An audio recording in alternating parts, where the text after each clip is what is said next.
Hello everyone. গতকালকে ছিল Sunday, দাদা ঘরেই ছিল আর বাবারও ডিউটি ছিল না, তাই আমরা চারজনেই বাড়িতে ছিলাম।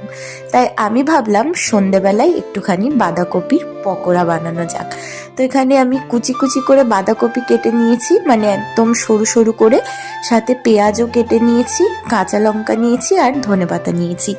তারপর দিয়ে দিয়েছি পরিমাণ মতো বেসন, তারপর লবণ, হলুদ, কালো জিরে, 1 চামচ মতো গরম মশলার গুঁড়ো, আর সাথে একটুখানি টমেটো সসও দিয়েছিলাম, যেটা আর আমি সসে নিতে ভুলে গেছি। তো তারপর বেসনের মধ্যে বাঁধাকপি, পেঁয়াজ আর ধনেপাতাটা দিয়ে প্রথমে হাতের সাহায্যে মেখে নিয়েছি। প্রথমেই জল দিইনি, কারণ বাঁধাকপি দিয়েও তো জল বেরোয়, সেই জন্য। তারপরে অল্প অল্প করে জল দিয়ে তেলের মধ্যে বড়ার মতো করে ভেজে নিয়েছি।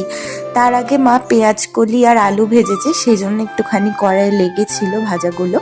তো এরকম এক পিঠ ভাজা হয়ে গেলে লো ফ্লেমে কিন্তু ভাজতে হবে, না হলে ভেতরটা কাঁচা থাকবে আর ওপরটা পুড়ে যাবে।